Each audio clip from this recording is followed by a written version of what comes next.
The question is, do you have ESP, or extrasensory perception? Here's a little test that we can do to prove if you have any potential at all.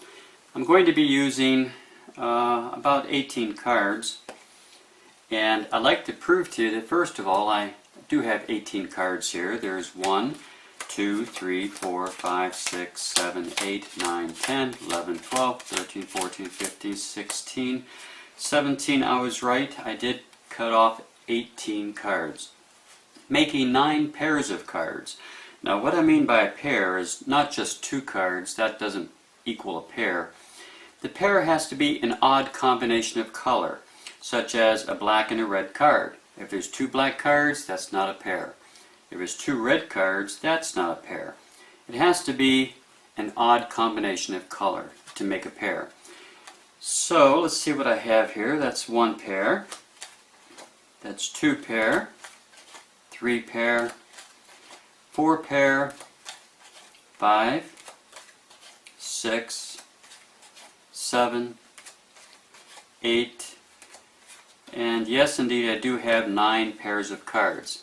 Now I'm going to lay 1 card face up as an indicator card, a red card. Another indicator card over here would be the black one. Now I'm going to ask someone down in the audience what you feel the color might be. Which one of these 2 cards do you think would be red?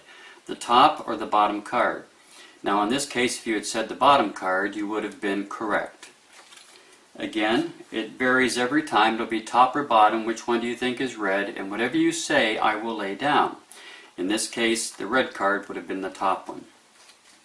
I'll do the same thing with the black card. I'll say which one is black, top or bottom. And again, the choice is going to be yours, top or bottom.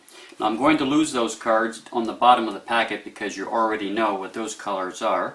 So let's go ahead and start. Which one do you think is black, top or bottom? It's up to you. Which one is red, top or bottom? And which one is black, top or bottom? Your choice was the bottom one. Red, top. And which one is black? The top one again. And red, the bottom one. Black, the top one. And again, your completely free choice, top or bottom, the bottom. Now, you've been trying to separate the color of the cards. And I'd like to take a look and just see how well you've done so far. And as you can see, you've gotten at least 2 cards right. Now, obviously you're going to get some cards right, some cards wrong. It's a 50-50 chance almost every time you take a guess. So let's continue. We have some more pairs of cards here. That's 1 pair. That's 2 pair. That's 3 pair, and 4 pairs of cards left. Now we'll do the same thing. I'm going to ask which one is red, top or bottom, and which one is black, top or bottom. It's exactly the same as we did before. Once again, I'll lose those cards on the bottom, so let's go ahead and start. Top or bottom? Top or bottom? Which one's red? The top one? Okay, and which one is black? The bottom one. Okay. Once again, you've been trying to separate the colors of the cards. I have not been influencing you in any way, shape, or form. I hope you can agree to that. You know, this doesn't happen very often, but every once in a great while you run into someone who does have the ability to separate all the red cards from all the black cards. That's right, all the reds from all the blacks. You've gotten each and every single card right. Now, I know what you're probably thinking. You're thinking, did I really do this? Do I really have the power? Or did I use sleight of hand in some way, shape, or form to make this happen? Well, I'll be honest with you, I did not use sleight of hand. It was your ESP powers that did this. However, there were a couple of times I almost wanted to help you out. And what I mean by that was, you actually had a black card over here on the red pile, and you had a couple of black cards that you were going to place on the red pile, and a couple of reds on the blacks. But if that had happened, I simply would have snapped my fingers, and just like magic, the reds are on the reds, the blacks are on the blacks, and we have 100% success rate. Thank you very much for helping. You did a great job. Thank you. What you're looking at is the setup for the 18 card segment of the deck that you'll be using. You start with a red card followed by 2 black cards, 2 red cards, 2 blacks, 2 reds, 2 blacks, 2 reds, 2 blacks, 2 reds, and a black card at the bottom. Start with the red and with the black, and there's pairs, alternating pairs in between. This is your 18 card setup, which I usually have prepared at the bottom of the deck to begin with. So what I'll do is I'll bring my full deck of cards out. I know that the Jack of Diamonds is the card that I'm going to stop at for my 18 card setup. And by the way, the rest of the pack, the other half of the pack, is set up in out of this world or out of this universe, out of this galaxy setup. All the reds and blacks have been separated ahead of time in case I want to use the rest of the deck to perform a different version of out of this world from what I'm performing here. So what I'll do is I'll spread the cards till I get to the Jack of Diamonds. I now have 18 cards, setting the rest aside. First thing you want to do is to count the cards, proving that you have 18. There's 1, 2, 3, 4, 5, 6, 7, 8, 9, 10, 11, 12, 13, 14, 15, 16, 17, and 18. The next thing you need to do is to count the pairs of cards. But you want them to understand that it has to be an odd combination of color to be a pair.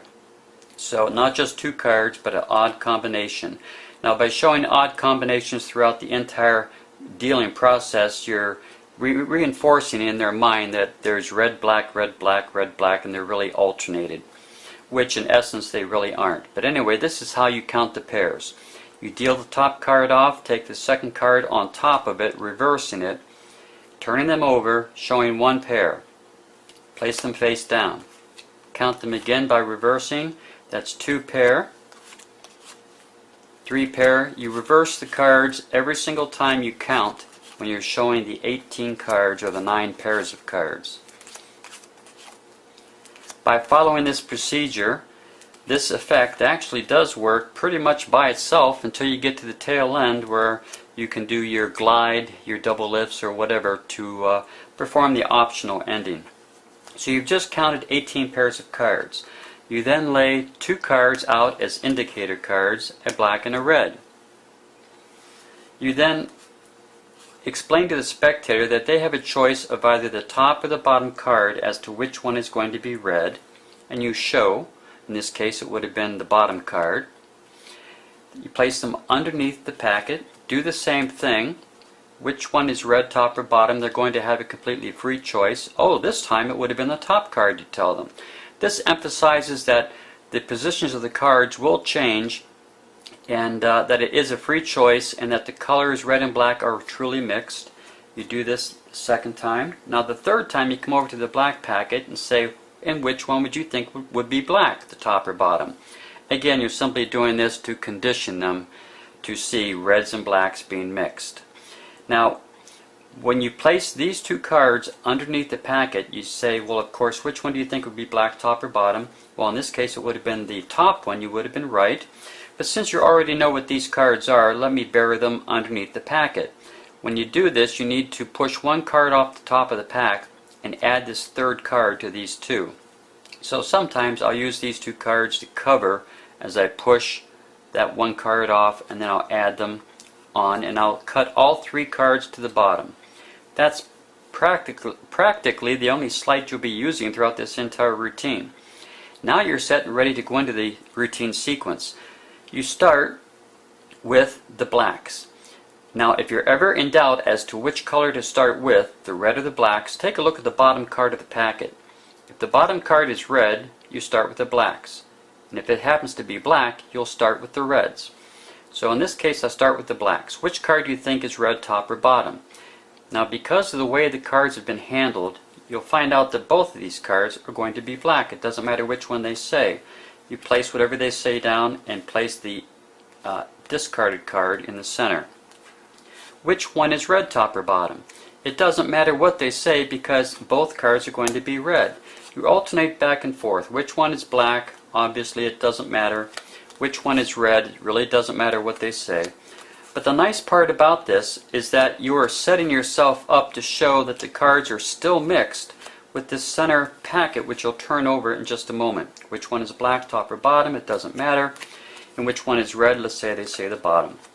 Now you turn these over and show that they've been trying to separate the colors of the cards. This is a very nice display to show that the cards were mixed up, and they still are mixed up in red and black mixture. So you display these, you turn them face down.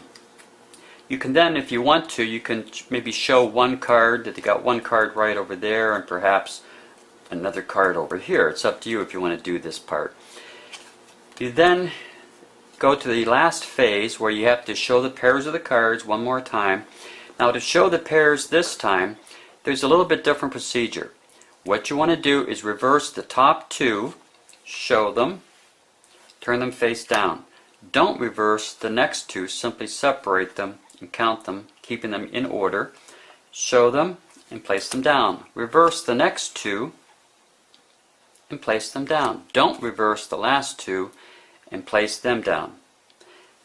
Now the cards are set up exactly like they need to be to finish the effect. Again, you'll take the top two cards and emphasize, I'm going to have you guess which one is red, top or bottom. I may ask you which one is black, just like we did before, top or bottom.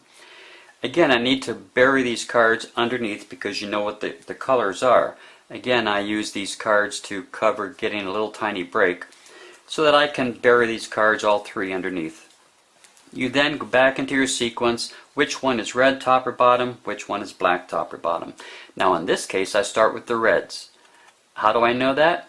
Because I have a black card at the bottom. I know to start with the reds this time. Both cards are going to be red. Which one's red top or bottom? It doesn't matter what they say. Which one's black top or bottom? Which one's red top or bottom? It doesn't matter what they say because both cards are black and both cards are red. Again, you show one last time you've been trying to separate the colors of the cards. Turn these face down. You then show these as your climax to your routine. They have gotten each and every single card right. Look at that, isn't that amazing? Now you can end at this point, put the cards away, and then later on perform your out of this world, out of this universe, or the galaxy, or cosmos, or whatever routine you want to perform with a full pack. At least you've had the chance to judge how much attention span they had with this little tiny demonstration. Now as an optional ending, sometimes what I'll do is I will emphasize that, well, you did this all by yourself. However, I was tempted to help you out a little bit. And as I say this, I need to reverse these four cards. You need to count them. I was going to help you out by maybe using some sleight of hand of some kind, but you didn't really need it. You almost did, though, because there was one time you had a black card over here on the reds. Now at this point, I'm simply doing a side glide by pushing the bottom card off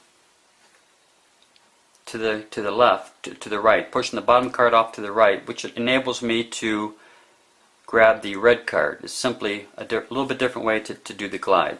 So in other words, I'll show the black card. There was one time you almost wanted to put a black card over here on the reds.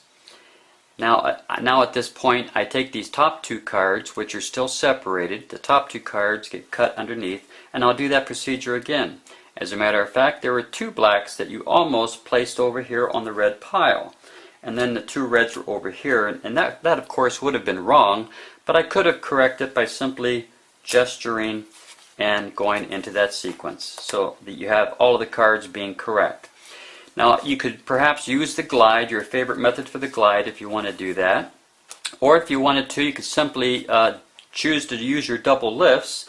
The cards are in order, red, black, and at this point to do your double lift to show the cards, you would reverse the top card, get a break under it, place the next card on top, turn them both over, show a red card was placed over here on the blacks, turn the double over, place it down.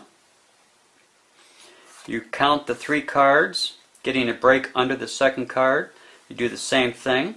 As a matter of fact, there were two reds which you placed over here upon the blacks and a couple of blacks upon the reds. And again, everything works out in the end. You can finish this routine however you wish, or just end it with the four cards being not used in the end. Anyway, that's the explanation. I hope you've enjoyed parallel worlds as much as I have enjoyed making some refinements to it. And I thank you very much for watching. Okay. Here's another option or a note to think about. Whenever you're offering the choice to the spectators which one of the cards would be black top or bottom, every once in a while you might get a smart aleck that might say, oh, well, they're both black. Okay, and if that happens, you'll probably think that you're stuck and there's no way out. But actually, it's very easy to get out of that situation. If they were to say, oh, they're both black, all you do is place the bottom card back on top of the packet, but you get a break underneath that top card, because that card is going to be red. You place the bottom card on top, you show the one card being black, you show the other card doing a double lift being red. You've just disproved the fact that they are both black. And this can be done at any time within the routine. Now obviously you would want to take the top two cards and bury them to the bottom because they've just seen those. And now you'll start back with the reds because now there's two reds there. And obviously you could do this with the reds too if they were to say, oh, they're both red. Place the bottom card on top of the pack, getting a break. Show a red card, show a black card, and of course you've gotten out of that situation also. So that's just a little note, a little tip in case that were to ever happen to you. But in the 18 to 20 years I've been performing this, no one has ever said they're both black or they're both red.